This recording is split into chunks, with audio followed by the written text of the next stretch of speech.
बाबा जी ने जो ना मुझे कुछ पैसे भी दिए माशाल्लाह, कितने पैसे दिए नहीं बोलूँगा। जैसे कि मेरी यूएई कंट्री है, हमारी सऊदी अरब कंट्री है, मैं खास चाहूँगा कि खास तौर से बाबा जी को जो है ना यूएई के लिए निमंत्रित हूँ, और मैं बाबा जी मेरे खून का खतरा भी आपको दूंगा और मैं लड़ूंगा आपके लिए। तो बाबा जी ने बोला, मानवी तवेदा जी, अगर आपके माता पिता भी आपको पैदा करने से पहले इसी तरह के टेस्ट ड्राइव करते रहते, वो ये हुआ कि 5:04 हो गए थे। तो मैंने जो इधर उधर देख रहा था, तो एक बाबा जी के पास के जो काम वो खिदमत करने वाले वो आए, आके बोले आपको कुछ चाहिएगा।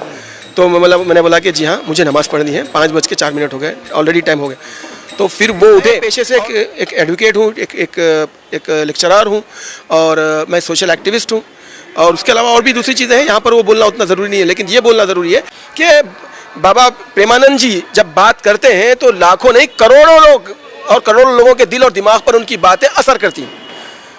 तो इस बात को, इस सच्चाई को बहैसियत मुसलमान मैं अगर मानता हूँ, तस्लीम करता हूँ, तो मुझे इसमें कोई शर्म नहीं महसूस होती। इसलिए क्योंकि कुरान में भी अल्लाह रब्बुल इज़्ज़त ने यह बताया है कि तुम अच्छाई और सच्चाई की बात करने वालों के साथ हो जाओ।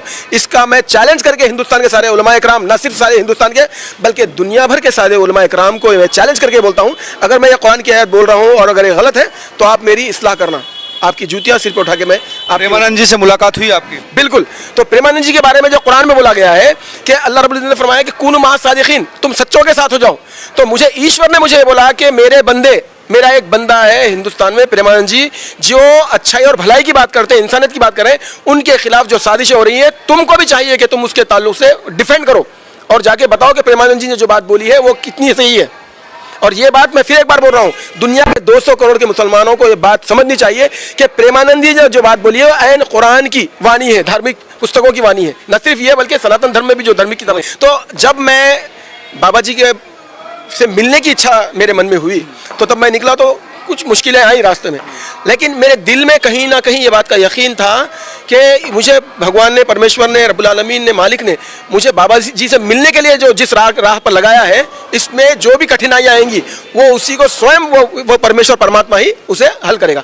तो चुनाचे जब मैं वहाँ से यहाँ से निकला, फिर दिल्ली आया, दिल्ली से जब मैं उनके पास जा रहा था तो कई लोगों ने मुझे बोला, इवन पुलिस डिपार्टमेंट के लोगों ने बोला कि भाई आपके पास तो अपॉइंटमेंट भी नहीं है। और बाबा जी के जो अभी इन दिनों जो चलता, जो उनके बारे में जो विषय चल रहा है, जो कंट्रोवर्सी चल रही है, उसकी वजह से और लाखों लोग उनको देखने के लिए आ रहे हैं। आपको कैसे टाइम मिलेगा? आप बिना किसी ऑर्गेनाइज अंदाज में आप जो है यहाँ पे आ चुके हो, हमको तो पता नहीं है आप मिल भी पाओगे, मिलना तो दूर की बात है, आप शायद उतना करीब भी नहीं जा पाओगे, क्योंकि 2-3 किलोमीटर तक आपको जो ना जाने का भी टाइम नहीं मिलेगा, अवसर नहीं मिलेगा। लेकिन मुझको जो ना मालिक के ऊपर पूरा विश्वास था, जब जिस मालिक ने मुझे यहाँ पर भेजा है वही मुझे बाबा जी से भी मिलाएगा, दर्शन भी कराएगा। लेकिन वहाँ पर जब हम गए तो पुलिस के बंदोबस्त के साथ दूसरे भी जो बाबा जी के साथ रहते हैं पीले वस्त्रों में, उनसे पहले पुलिस वालों ने मुझे देखा, मेरे ये देख करके जो ना थोड़ा ज़रा कपड़े मुसलमान वाला टोपी। हाँ, थोड़ा पहले कंफ्यूज है, फिर उन्होंने मुझसे सवाल जवाब किए।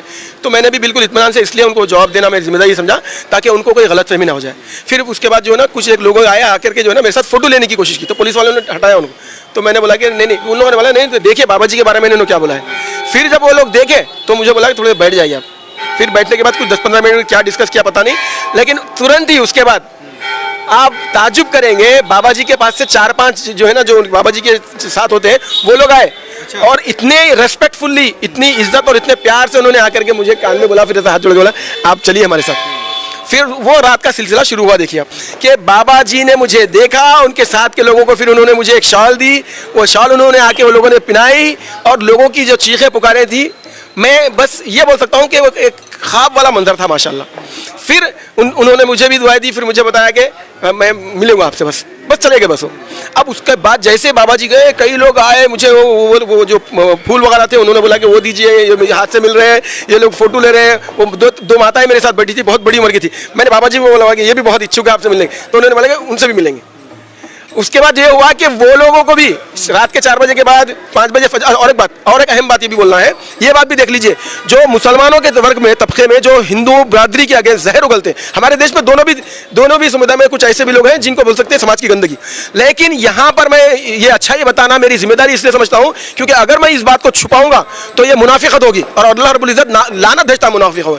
वो ये हुआ कि 5:04 हो गए थे। तो मैंने जो इधर उधर देख रहा था, तो एक बाबा जी के पास के जो काम वो खिदमत करने वाले वो आए, आके बोले आपको कुछ चाहिएगा। तो मैंने बोला कि जी हाँ, मुझे नमाज़ पढ़नी है, 5:04 हो गए, ऑलरेडी टाइम हो गया। तो फिर वो उठे। और सॉरी, इससे पहले ये भी बोल दूं कि मैं जब ज़मीन पे बैठ रहा था तो वो आया के बोले नहीं, बाबा जी ने बुलाया कि आप जो है ना इस पे बैठेंगे। फिर वो कुछ लाए, वो हाँ कोई एक चीज़ लाए, नरम थी माशाल्लाह, उस पर उन्होंने मुझे इज्जत दी।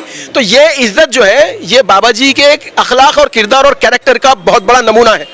मैं एक मुसलमान, मेरे एक आदमी के कम होने से या नहीं आने से या मेरे एक आदमी के नजरअंदाज करने से वो जो करोड़ों करोड़ों उनके श्रद्धालु हैं कमी होती, लेकिन उसके बाद भी बाबा जी के और उनकी जो उनके पूरे सब जो ग्रुप था, टीम बोलूँगा मैं उसको, उन्होंने जिस व्यवहार के साथ मेरे साथ यानी कि सलूक किया है और जो मेरी जो देखरेख की है, मैं ज़िंदगी भर नहीं भुला सकता। फिर फजर की नमाज के लिए उन्होंने मुझे बोला कि आप भी वो नमाज से पहले कुछ मुँह हाथ धोते हैं ना, वो भी चाहिए। मैं बोला बिल्कुल। तो उन्होंने उसका प्रबंध किया। फिर उन्होंने बोला मुझे थोड़ा आजू बाजू के लोगों का ध्यान देना। फिर ये बात भी इस्लाम में है, ये बात भी इस्लाम में, वो समझ रहे थे कि मैं शायद बहुत चीख के पुकार के कुछ करूंगा। फिर मैंने नमाज पढ़ी और मैंने उनको बोला कि आप मेरे बिल्कुल बाजू खड़े हो जाइए, आपको अंदाजा हो जाएगा कि मेरी आवाज़ कितनी होगी। फिर मैं नमाज पढ़ा, 2-3 मिनट की होती है फजर की नमाज, 3 मिनट की 4 मिनट की। फिर मैं अल्लाह का शुक्र अदा करा कि ये रब्बे कायनात तो यहाँ तक ला लिया। मेरी ख्वाहिश है कि बाबा जी से सामने आमने सामने बैठ के बात कर सकूँ। अब उसको भी लोग बोले नहीं ये बहुत मुश्किल है, नहीं हो सकता ऐसा ऐसा। लेकिन फिर क्या हुआ, फिर सवेरे 8 बजे के लगभग फिर वो लोग आए, फिर मुझे एक और एक प्रवचन में बिठाया उन्होंने। अब यहाँ पर मैं एक और बात बोलना चाहूँगा। बाबा जी ने जब मुझे वहाँ पर बैठे मुलाकात किए तो मैं बाबा जी को सबसे पहले बोला कि मैं को रब्बुल आलमीन ने मुझे ये बात का मेरे ख्वाब दिल में दिमाग में डाला था कि मुझे जो ना मेरा एक बंदा है वहाँ फला जगह पर, वहाँ पर जाना है। और वो सिर्फ एक ही नाम याद था मुझे ये भी पता नहीं था कि वो वृंदावन जो है ना वो यूपी में है या कहाँ पे है, वक्तिया।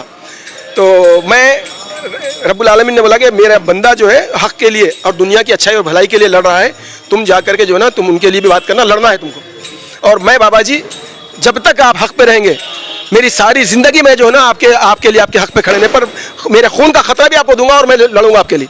तो बाबा जी ने बोला नहीं भाई, लड़ने की कोई ज़रूरत नहीं है, हमको अपनी सिर्फ प्रेम की बात करनी है, अच्छाई और भलाई की बात दूसरों तक पहुंचानी है। और आप यहाँ तक आए, हमको भी बहुत अच्छा लगा। और ईश्वर आपके ऊपर जो ना और राधे जो वो बोल रहे थे उनकी कृपा हो। और उन्होंने क्या किया, फिर एक और शाल मुझे उड़ाई। तो लोगों ने बोला कि यहाँ पर 70-80 हज़ार लोगों ने, किसी को भी 2 शाल बाबा ने नहीं उड़ाई अभी तक, उस दिन की भी बात है।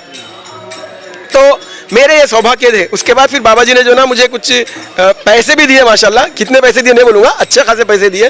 और बोला कि ये बस ये जो ना आप रखिए, सफ़र है, बहुत सारी चीज़ें होती है और मालिक आपकी कृपा करे। और एक बात, जब बाबा जी की हमारी जो कन्वर्सेशन हो रही थी वो बात वहाँ पर रिकॉर्ड है। हाँ, रिकॉर्ड है और वो लोग भी बता रहे थे। तो मैं भी इच्छुक हूँ कि वो रिकॉर्डेड कन्वर्सेशन को लियो। अच्छा, बाबा जी से मुलाकात के बाद क्या आपका क्या मतलब, मैं बाबा जी के साथ जुड़ा इसलिए मैं जो चीज़ मैं महसूस कर रहा था मैंने वो बाबा जी को बोली है और भी मज़ीदार बात आगे बोलूँगा। लेकिन मैंने ये बात ठान ली है कि मैं बाबा जी के किसी भी ऐसे काम को जो बाबा जी जो ना इंसानियत और भलाई के लिए कर रहे हैं, मैं डेफिनेटली मैं उनका साथ दूंगा। मैं नहीं बल्कि हमारी अरब कम्युनिटी भी साथ देगी। अब्दुल्ला बिन बहामिद साहब का कहना था कि इस ख्वाब जो देखा था, खुदा ने कहा था कि जाकर आप मिलो बाबा जी से, प्रेमानंद जी से, तो वो ख्वाब मेरा पूरा हुआ। प्रेमानंद जी से मिलकर जो आध्यात्मिक अनुभूति उनको हुई वो वर्णन योग नहीं है। कहते कि ज़िंदगी सफल हो गई। अगर आपको भी वीडियो अच्छी लगी हो तो शेयर कीजिए ताकि अरब अमेरिका तक भी पहुँचे कि किस तरह से एक संत सनातन की सेवा कर रहे हैं। और उनके चाहने वाले सिर्फ हिंदू सनातनी नहीं है बल्कि मुस्लिम भी है पूरे देश में।